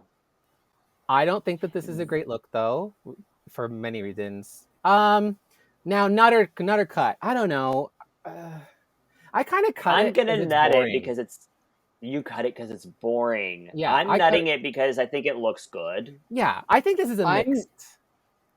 I think you're the tiebreaker. I'm also going to nut it just because I think it was one of those things where, you know, I was frustrated she came back, but then seeing her in that, I was like, well, you are just that weird mix of feelings where it's like, you are talented, clearly. Yeah. So, but then also, I have no issue with, like, she's very talented. She did deserve to come back. However, it's the way she came back. There's no reason for it. It's like, why eliminate her then if you really want her on the show? Exactly. For the shock value, and then bring her anyway. Where are the stakes? Where are the stakes? So this show has no stakes anymore. Steaks with ketchup. Yeah, I love my steaks with ketchup. Well done, steak with ketchup. Sorry. Next, burrito. Can I get a steak with ketchup, please? Coming right up. And did you like my name, Burrito? It made me uncomfortable. That's what I would always repeat that to my tables. And did you like my name? I hope you did. That's the best. Can I get some extra guacamole? 7 years. No worries. And you love that name, though, didn't you? Say my name. Terrorizing me. Next down the runway is Kita Mean, dressed in a full ball pit fantasy. She's got blue balls on her head, and a little mini umbrella piece on top of that. And then the outfit is like made of all balls attached by zip ties, right? Yeah. And then it looks like she cut up beach balls and made this. Beach balls? It looks like she cut up beach balls to make at least the bust. Oh, the bust. No. Yeah, okay. And then a lot of those like little balls from ball pits, zip tied. And then I think the skirt was a sleeping bag that she fashioned into kind of like a puffy skirt, which was very well done. Sleeping bags are tricky to work with. Yeah. It was cool. Yeah. Now, opposite to Art, you can see what she used to make this, and that's fun to see. Yeah. So I hate when people do balls on the runway. I think that every time they've done it, they landed in the bottom, like Asia O'Hara, Rock'em Sakura, somebody last season, I forget who it was. And I'm like, stop doing balls. Balls get you in the bottom. But I think she actually did a pretty good job with this one. Mm-hmm. Yeah, I loved it. I also thought it was kind of like, it was one of those times where I was second guessing my own fashion, because I'm like, is this like a big faux pas? Because I like it, but also I don't know, you know? Yes, it's very that. It's very like, I like this? I like this? Yeah. Yeah, I think it's totally camp. It's totally camp, and camp done cleanly. And one of the big things about this challenge is like featuring the materials very clearly, you know, Yes. and she did that. So for me, it's a nut, I think. So I mean, you It's a know, nut for me. I always love Full campy nut for things. me as So well. We got 3 nuts. Yaas, Kita. So moving Good for down the Kita. road was etc. etc. And what was she wearing? Was she wearing some sort of purple She thing? was wearing a Wait, oh yeah, lavender-ish. Freddie spoiled this for us. She's wearing a purple I thing, know. right? Freddie, what the heck? And I said the wrong color too. Oh my god. So straight. It's in the Purple. purple family. It's in What's the wrong purple with me? family. Her wig is purple. I'll tell you that. It's very 1920s inspired. I'm not going to say it is 1920s, but it's 1920s inspired, which I see in the wig. And I don't know. Listen, Bimini Bamboulash gave us a 1920s look in her design challenge, and it was stunning. I thought she should have won that runway, but she didn't. And I think this is a step down from that. If we're gonna compare the 1920s design. Yeah, I think it was like draped fabric, really. Like I don't know. Yeah. This girl always seems to wear sheer things. Also, like I've seen a lot of sheer things on etc. There's a running theme.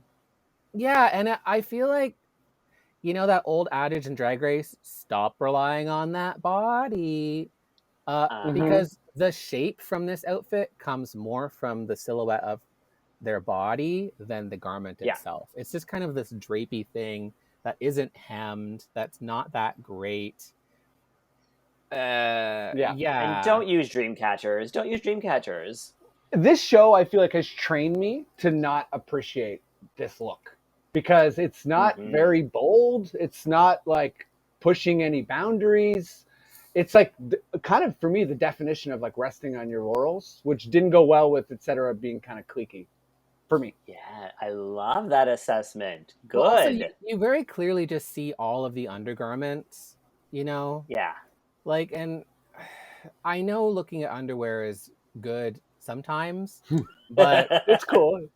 We see her underwear a lot, and it's getting a little tiresome for me. So, yeah. I think it's pretty. Like I love a morning coat, a dressing gown situation, but this is just a little tiresome for me. So it's kind of a cut in my world. It's kind of a cut for me too, but that mostly comes from her personality. What about you, Freddie? Oh god, it's a big old cut. Like I'm at like a big like a ribbon opening of something. I'm a mayor and I have giant scissors. It's that level cut for me. Mayor, here are the keys to the city, and here mayors have giant scissors or giant keys. That's what's up. It's one or the other, or both. And then here comes down the runway our good old pal Maxi Shield, wearing laundry bags, which we've seen people use these before. Davina DeCampo won her design challenge wearing these. Lawrence Chaney used them as well to make a nice little bodysuit moment. Yes. Now, every time somebody goes to use these, they warn them, this is a really hard material to work with. There's no stretch. Everybody always turns it out, and Maxi is no exception. Yeah, this was awesome. What a beautiful two-piece punk moment. It's a complete look. Els calls it grunge, and I see. Okay, what do we have to say, Freddie? I want to chime in here with some of my inexperience. Because yes, do it. We want to hear from you. Maybe this is a point of education for me because I guess I just thought there was so much going on that it was like so busy for me. And, you know, I like experienced grunge. My older brother had a Nirvana shirt. But I didn't understand the Nirvana shirt. You know, I mean, like I didn't understand the red hand and kind of the way everything worked together. I didn't really get it, but then it was kind of one of those unanimous judge moments where everyone was like, this is awesome. So then I had that check for me moment where it's like, okay, then I'm missing this. I feel like I don't understand what's good about it. Your opinion is very valid here. I didn't even notice the red hand until you pointed it out, and now I'm confused about it. However, I don't find it busy. I find the pattern busy. But the look itself, I actually find very clean and very like well constructed. And also, we have to keep in mind that she has more body to work with than everybody else. Right. So, Totally. Much yeah. more. So, any person who is bigger than a sample size working in a design challenge has to gather more material than everybody else. They have Mhm. to construct like a wider circumference. Like it's just Mhm. very, yeah. They just have an added challenge, and I think she rose to the challenge. She looks Oh, very yeah. sexy too. Yeah, it's hot. Like it's a two-piece. Like a big girl in a two-piece, that's challenging. And especially someone like Maxie like doing this. And yeah, that kind of grunge thing, not like Kurt Cobain grunge, more like Vivienne Westwood grunge, which is That's very good. Okay, that's very helpful for me. Yeah. very conflicting, often tartan patterns with shocking reds, blacks, and whites. Is usually what she did. So it kind of lives in that world, I would say. Graffiti. Thank for you for any- that reference. For anyone listening, if you Google image Vivienne Westwood, you're up for a whole bunch of cool images. Definitely. Just a heads up. Hey there. I'm learning, you know? Indeed. I do want an explanation on the hand now, though. Because she holds it in front of her mouth on the way out, and I wonder, because I know it's a thing with like missing and murdered Indigenous women in Canada, where Native folk hold their hand over their mouth. Alona Verley did that on the Canada's Drag Race season finale, and Maxie's doing I'm this. gonna feel extra bad if it's like a reference to like Australian Indigenous culture, and I'm just like, I don't like it. Look. But the thing is Maxie's not Indigenous as far as I know, so I don't know if that's actually what she's going for. No, I think it's like it's a red Michael Jackson glove kind of moment, to be honest. You It know, looks more just like paint than a glove, though. maybe it is paint. She couldn't find a glove. Or she just had these big, you know, she still had some spray paint on her hand. She's like, oh, I don't have time to wash it off. Well, here we go. Yeah. Yeah, I love the idea for like, oh, here we go, and it's just a march forward. Yeah. Anyways, I'm gonna bar none, like this outfit is brilliantly constructed for a girl of her size. It just fits so well. You don't know how hard it is to dress a pluser sized body. Like it's tough, and especially with drag, because you have to like pinch and squinch and stuff like that. So to do that with a two-piece, it was brill. Total nut. Yeah, two-piece is pretty next level, and I'm gonna And a factor that biscuit, into my and a biscuit if you're lucky. So two-piece and a biscuit. Speaking of a biscuit, we got what? I have meals delivered to me every week, and they deliver them early, and so my meals are downstairs. I'll leave them out there. I'll trust my neighbors in Parkdale. Okay, here we go. Moving on. Speaking I don't mind if you got to get them. Okay, I'm going to go run and grab them. Can you give me a minute? Yeah. Go for it. I'm not wearing pants. You're in for a treat. Yeah, for sure. I wasn't planning to stand up. I'm not wearing pants either. Look at my underwear. Yeah. I'm wearing shorts, but you know. So. That's close enough. All right, here we go. I have no pants on. Yay! Oh my god, I'm loving this. I love you. I love you too. It's like, listen, we both don't have pants, and you're gonna see me run away. When you do drag online, like there's no reason to do the bottom half. It's uncomfortable enough from here to here. It's like and it's a lot of work. Why would you? I mean, you're wearing a hat on your head, and I mean, this is my real hair. What am I saying? Yeah, that's your real hair. I saw you the other day, and that's what was going on. So yeah, well, you helped me lather it up and gave me a nice cut. I don't know. I was going to go along, and I was like, for me, I was going to jump into. I was at Fort York lathering you up. So Fort York. That's where my improv was going to go. I don't know why Fort York. Well, we had Here to we avoid, are, you know. We had to avoid the police because it would be illegal for us to gather in any other place except an old-timey one. That's right. We got to go to an old place where no one will suspect us, so I can lather your hair and you can teach me about the value of a two-piece. Yeah, and we can churn some butter. Churn some butter Amish style. Mm-hmm. Yeah. Just classic. Oh, well, it'll be fun. Well, we're almost through all of this, all these things. And I'm gonna we're get Selena's back with back. pants. What did I miss? Oh, we just talked We about were just churning butter. There's Nice. a little Fort York banter. You know, it was Yeah. good. Oh, Fort York. All right, so Okay.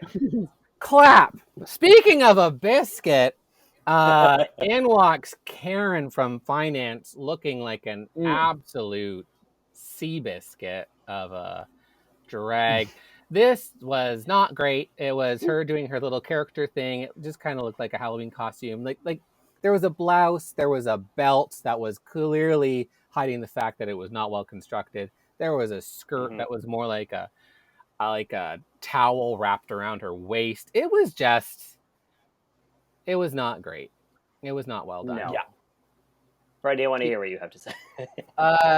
Yeah, it was like rarely do I see something on Drag Race. I think especially like in the later seasons. Like I guess I don't know if Australia and Canada and Drag Race UK have follow the same rules, but the performances have like and the drag costuming has like built on itself. So the bar keeps getting raised. So when you see something like this in 2021, it's a little bit like, whoa, this is a big deal of a show. You can't do this. Like this is Yeah. I don't know. The bar's just high. Like that might be okay for me. You can't dress like a Toronto area improviser. It's not. No. Oh my God, no, you can't. No, this is a world-renowned show. I always feel sorry for people seeing them, not do well on a big stage, just because, like, you feel that like embarrassment, or like through osmosis or whatever. But also, I don't know. A lot of people want to be on the show. You gotta come a bit harder than that. Don't feel too bad for Karen. She's had great runway. She's had great moments. She didn't bring this from home. So there's a saving grace there. Yeah. But you're right. What a horrible look. And I don't know if I'm being too harsh. Well, no, I think you're being appropriately harsh. I honestly think RuPaul was right when she said, I think you're focusing on a character. You should be focusing on a look. And I totally agree with that. This isn't about a character. It's about a look. Like, And I think whoever said it was like a grown-up Dora the Explorer was on the money. Oh, wow. Yeah. Like with the weed, too?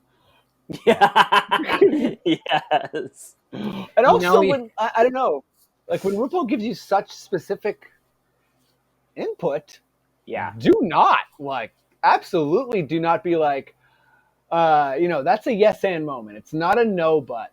It's absolutely not a no but.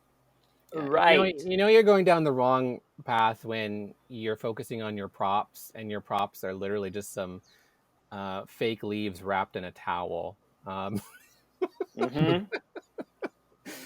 Oh, it's a cut. It's a big, huge cut. It's a cut. I mean, I love the idea. I mean, obviously, I've worn things like this because, when I do improv, I have to really scale it down to not feel like I'm overdressed. Sure, but it's also different on the local level, right? Like you're not on Drag Race. Exactly. So it's a cut, I guess. Yeah, it's a cut for me too, and as someone who feels like I would maybe bring weed to Bali, I still am not empathizing with this choice. Definitely not. Definitely not. Well, speaking of somebody who did take RuPaul's critique to heart, here comes Electra Shock. Yes, Yay. girl. And you might say she tied it all together. Heyo. Oh, these are ties. They are ties. Did you not know that? She came out in a glamour-puss, full figure, hourglass shape gown made up of ties. Hillary, I didn't know until you said it, and then I immediately saw them. I don't know if she created a garment underneath and then added the ties or if she just sewed them all together. Probably the first They one. look like they're but they look like they're sewn together at the bottom anyway. Yeah. I could only notice the ties that were kind of going across her chest, but I guess the whole thing is ties. But yeah, that's when because you can see the strips when they're coming across the chest. It's ties. And it's so funny because she went through so many ideas. She went through like ripping up animals and this and that. And then she gets to the ties.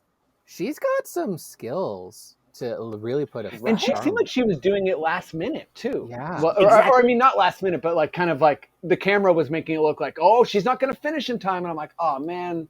But she restarted halfway through, right? Like she restarted after talking to Rue, and like other people had already started on there. So she definitely had to reconceptualize and had less time than everybody to create this look that she came up with. Yeah. I think she did a great job with it. There's something about the hair that's taking me out of it. The wig is cheap. The wig is really cheap. It's stacked poorly. It's not great, but what this is giving us is it's giving us a RuPaul silhouette. It's giving us a RuPaul hair silhouette. Yeah. In some fashion and form. And it pleased the heck out of the judges to see that. Mm-hmm. So she took the note. She elevated. Yeah. And I mean, honestly, good for her. I nut this. This is pretty cool. Like, do I love the styling? I don't know. But I think it's a good look. Very cool and well constructed. I nut it because I'm proud of her. Yeah. Also nutted because it was the happiest moment of the episode, I think, for me. Yeah. Yes. It is. It's like that, like, you did it. You finally did it. Yeah, and you're kind of operating in your own world, being a little bit bullied and kind of like, you dug deep. You kind of focused in. Rue gave you instructions. Yeah. You tried to hit him as hard as you could. Mm-hmm. What else are you supposed to do in a competition? Right. Absolutely. She's really she coming did it. for it. Speaking of happiness, Anita Wiglet comes on out in her gown, which is over the one shoulder asymmetrical gown that used to be made of ugly fabric that she has glued endless amounts of cassette tapes to, and then finished the bottom off in just like spray painted pages from a book, I think. Mm-hmm. Now, do you like this? It's kind of like a black ombre. I do like it. I wasn't expecting that ombre. I wasn't expecting the burnt effect. And I kind of like it. Yeah. I like the hair. Freddie, what do you think? The hair is gorgeous. I also liked it, but it was one of those things where my initial take was different than the judges.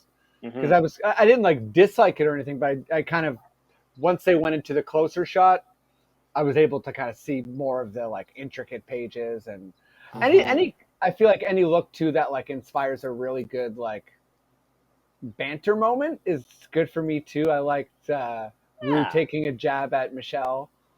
Yeah. With like her book. I don't know. It's just like little things like that. I'm like, it makes the show fun. So. And I love anything made with VHS tapes because I'm obsessed with VHSs. Yeah. I thought I lost go ahead. I lost a box of VHSs in my last move, and a lot of them had like old movies that like I made with my family and stuff. So like no. I hope that that's not the box of VHS tapes that ended up in Anita's care. That specific box. Those are all your old movies. She's wearing your memories. Those are my movies. She has jokes on your memories, pal. Well, I thought I'm gonna give it an. I thought that this look was pretty. Like I thought it glittered and it was kind of a glamorous moment. I'm not sure what the judges were seeing. They were kind of saying, "Oh, this is gonna fall apart." I have a feeling they did this with Rock'em Sakura too. I don't think Rock'em Sakura's look with all the balls was that bad. I thought it was a full look. It was so much work went into it. They don't like it when you create a form and you just stick a lot of stuff to it. They seem to hate that. They hate it. And like I think this is what they don't like about this. That they can't, because there's not enough shape. Yeah, they can't You think? see the garment or something. I don't know. I don't know either. It was so and intricate, though. I was, yeah, and then, I mean, I thought it was strange to kind of, see Anita's reaction because it was like, I feel like she didn't get great feedback, but also it wasn't like horrible feedback either.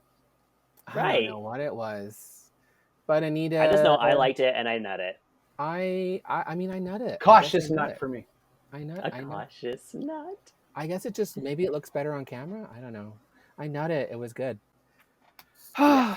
Which brings us to We our like final look, which is the grand bitch herself, Scarlett Adams. Mm. Who Scarlett comes Jo out? Adams. Yeah, ScarJo. Scarlett Jo Adams. ScarJo playing everyone she shouldn't. Exactly. Who comes out in a gingham jumper, which she constructed, with literal like Michael's grapes attached to her shoulder and her pussy, and the judges lived for it, and I didn't understand quite why, because honestly, this outfit looks like something you'd buy at H&M. Oh wow! Ah, Take that, Joe Black. exactly. We bring you back, Joe, and you're gone again. And then Michelle was going on and on about like, well, you know what's new about it? It's the cut. It's the short cut. I'm like, oh, you mean what you can get at H&M, Michelle? I don't understand you people. I don't understand your judging criteria. Yes, it's well fit, but she used a freaking tablecloth and sewed it. Yes. Yeah, as far as innovation goes, it's not the most innovative on the runway. It is very clean. It's very cleanly made. There's not a stain on it. Yeah, the grapes are. She does look like a burlesque dancer. She looks like she's about to do a burlesque number. Yeah, it was. Okay. I like it. I also like it, and I don't like her. So it's a weird feeling because I know it sucks. It just was. It's nice to hear you to kind of take it down a bit, Hillary, because in my mind I was like, oh man, this is like so good. I'm just going to take it down because here's my reasoning. You're not allowed to have H&M on the runway at RuPaul's Drag Race, so this is a cut for me. Cut, Scarlett! You can't have H&M on the runway, but you can have ASOS. Remember, Estina won wearing ASOS. Also, I'm sorry, so the rules are arbitrary. They were talking about like, oh, but those perfect places where your eye looks, you put grapes. And I'm like, yeah, she hot glued fucking grapes to her jumper. Like, that's not impressive to me. It's, I don't know. Everywhere you looked, there was something to see. Everywhere you looked, there was bullshit to be said. Like, in Untucked, though, Scarlett pays Elektra a compliment, which I appreciated. Okay. She does. I mean, there was, it was a backhanded compliment, but there was a compliment there where she was like, you took the note and you elevated yourself and you looked great. Just with different styling, you could have been at the top, which is actually true. Like, we talked about that. She could have had a different wig on and whatnot. But yeah, no, she did give her flowers for like actually elevating herself and doing a good job this week. It's good to know she like has, I guess, standards and isn't just like blanket mean, but a part of me is also like, why don't you have, I mean, I guess it's a competition, so I always go to like, we'll help them. But yeah, like it's just that kind of classic, like, narcissistic negging thing. You know, negging? Have you ever heard of negging? Where you pay someone a negative compliment or a backhanded compliment to keep them under your thumb. It's like, you know, you look really great and you could be a great champion if only you changed your hair. I don't like that. Scarlett Adams is trash, and I stand by it at this point. So, yeah. I'm not saying she's not trash. And I'm loving this. So is etc. I'm just going for it. Prove me wrong. I feel more on your page than I expected to with etc. and Scarlett Adams, and it feels so good. I'm letting you be hateful. Validation. Feel the hate. Join the dark side, Luke. Ah. Yeah, come join us on the haters roast over here. Yeah, let's flip that picnic bench. Yeah. Speaking of hating, etc., she's pissed that Kita wasn't in the bottom. And I love that she's like, I can't believe you were safe with a huge rip behind you, with a huge rip on your back. And she's like, did I have a rip? That's funny. Like, she gave no shits, Oh, which I'm that's like, awesome. good for Also, Kita. Like, etc. was melting down from the comments that she finally received because she wasn't safe this yeah. week. And she was like, I can't believe they didn't love me. It's like, well, you're delusional, bitch. You don't see yourself. Mm-hmm. I hope that she takes that seriously, because maybe someone's actually She going to won't. tell her the truth a little bit. Just a She'll little never. bit. I don't have that faith in her. I don't have faith in her to earn that self-awareness. Well, we learned from Weird Alice that she's kind of the big fish in a small pond. She surrounds herself with people to make herself feel great. That was Coco who Right. said that on the show. Coco Jumbo said that. Oh, Coco said that, and Weird Alice agreed. Whatever. Anyway. Yeah. But I mean, I think that's the thing. I think etc. is a little delusional. I think she's a little bit better than she is.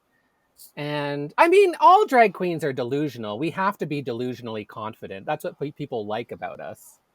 Yeah, there's a certain amount of irrational confidence that's got to propel you to make bold choices, to do big things. It's like, it's a part of it. Yeah, but you can definitely see when someone is like tilted, and it does seem like Australia, maybe there's a hierarchy that's not exactly fair, you know? Yeah. With yeah.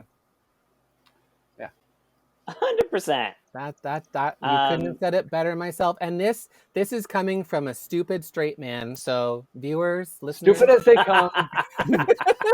if Freddie can get it, so can That's you. Right. There's the bar. You can too. Woo!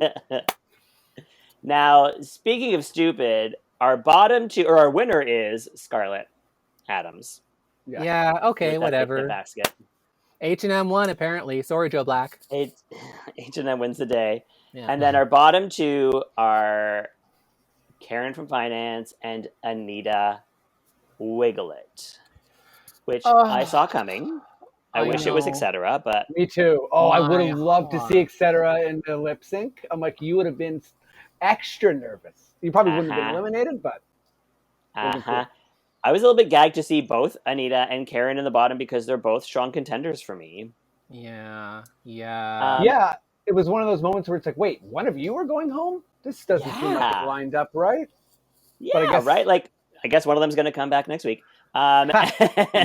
Every week. No one's really eliminated in Australia. Not as long as you're one of the favorites. Yeah, unless you're POC, then you can go home, apparently. Yeah, then get out of here, please. I don't... so this goes okay, and Karen probably turns it a little bit harder. What's the song? It's it's Danny Minogue. Danny Minogue. I begin to wonder. I begin to wonder, one of her songs. Can I just say, a lot of Danny Minogue on this show. Is there a brother out there, like a Donnie Minogue? You know what I mean? Is there more Minogues? Is the whole Minogue family like royalty down there? They are. I know these two, like, they're big deals. They are. I have a theory that this was supposed to be the song week 2, and they switched it out last minute because it made no sense that we had that weird RuPaul song when Kylie and Danny both made guest appearences on that episode. Yeah. I have a feeling this should have been the song that week. I don't know what's going on. I'm just concerned. I don't know why they would have changed it. Did you notice like Karen did a dab and they added a kazoo sound? Yeah. What was that? What was that? I was so confused. I'll never understand what that was. What was that? I don't know. But first, I was like, did Karen just do a kazoo? But then she didn't. And that was a sound effect that production added. I think they just thought it was cute. I mean, especially when you kind of were like, okay, well, you're lip syncing and you just kind of dab. As a response to that was kind of funny. That was cute. It was very funny. But why the kazoo is my question. But, we'll never know. I think Anita did a way better job in the lip sync, and I'm shocked that she's the one who went home. Do you? What, like, was it just the way she sold it? It was the way she sold it because Karen, for me, performed it like a woman named Karen who just turned 30, who her and her friends are reenacting choreography they did to this song when they were in high school. Yeah. and like she stood in one spot for most of it. She repeated really basic choreography, Yeah. acting out the song, like pointing at her watch for like delay or whatever. Whereas like I feel like Anita was giving us a story and like performing the song in a kooky way, and to me that, and was like using the stage and moving around, whereas Karen was just really boring for me, and she looked so basic in that outfit. Yeah, you heard it here first. Basic bitches win RuPaul's Drag Race. Well, yeah, it can So happen. unfortunately, But- Anita Wiglet does sashay away for whatever reason. Yeah, that didn't. It seemed like one of those like slippery. Like it's like Anita was like, "Oh, you're in the bottom. Oh, you're leaving." Like it was one of those like. Yeah. It seemed like it all happened kind of fast. Yeah. Although I will say I feel like that lip sync was one of the weaker ones I've seen, and I did have a like Anita was he was better, but I felt like the joke I made was like, imagine if RuPaul was like, honestly, both of you need to sashay away. Well, it's happened, but yeah. I think Karen. I didn't. I think Karen tried. I think maybe Anita lost energy by the end, and Anita really kind of focused on her gag of kind of saying the other one was psycho. And you notice the producers didn't put in any laughs when she did the psycho thing. Even though the judges were probably killing themselves, they didn't put it in because they were trying to justify Anita going home. It's like, oh, that's not funny.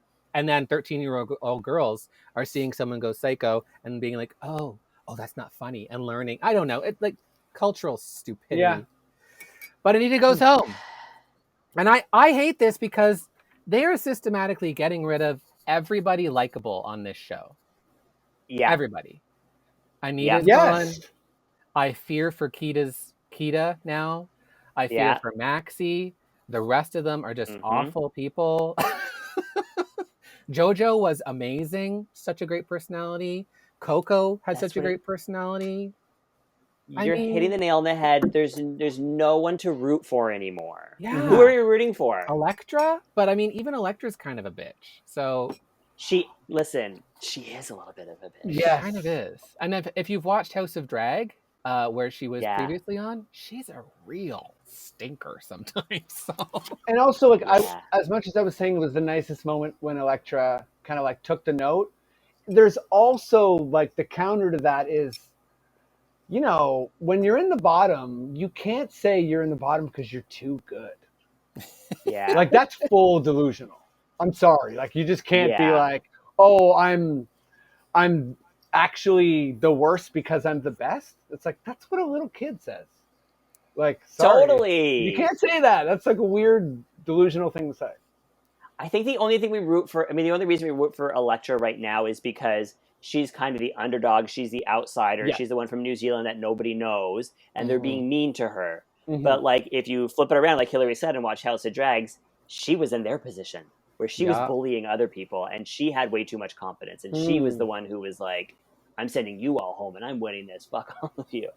Yeah. So, yeah. And then you've got the sweethearts like Anita and people like that who are just coming in, playing a fair game, losing, turning around and saying, "Thank you so much. I'm going to go home now. Goodbye." You know, like...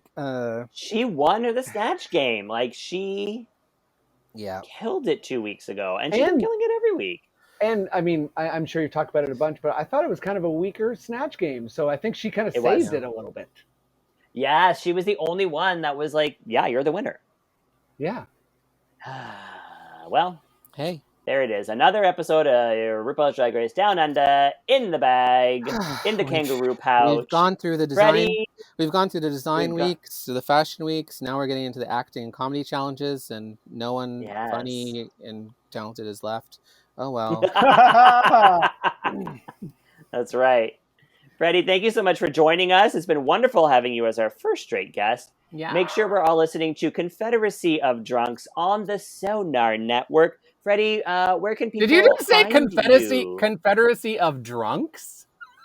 Oh my God, did I? You did, and I wasn't going to correct you because it was amazing. And I've been doing this podcast for 7 years, and I've never thought of that very obvious and good pun. Confederacy of Drunks. Check out Confederacy of Dunks.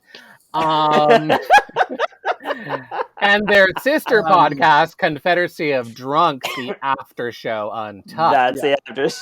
It's a wild time. OMG. Okay, well that's embarrassing, but please go listen to that. And Freddie, tell us, where can people find you online and in real life, and send you fan mail? In real life, catch me in High Park. You know what I mean? Walking around Totally. Toronto. In online life, follow me on Twitter at Freddie Rivas, and my podcast is at Dunks Podcast. So follow that on Twitter. That's our website too, dunkspodcast.com. Very friendly basketball talk, and yeah, just so honored to be on this podcast. I had an amazing time. I hope I didn't ruin it for any of the straight people who won't come after me. Not at all. You were a fantastic first straight guest. Thank you so much. Amazing. Straight man, that is. Hillary, where can people find you online? What do you have coming up? Oh, girl, you can find me at Hillary Yaas on Instagram, Hillary Yaas TV on YouTube. And what do we got coming up? We got the show. We've got Crofatica coming up, stuff like that. Catch me outside. How about that? Catch me outside. So stupid. Thank you, baby, or Big Bad Baby, whatever that person's name is. I am Selena Vyle. You can find me on the internet at Selena Vyle. Again, watch me and Hillary on House of Trashes. Yeah. At Them TV Cribs this Friday. And follow our brand new Patreon. Yes. At patreon.com/Squirrel Talk Podcast. Mm-hmm. And follow our Instagram at Squirrel Talk Podcast as well. We will see you all next week. Thank you, everyone. Goodbye now. Goodbye, everybody. We'll see you on the web.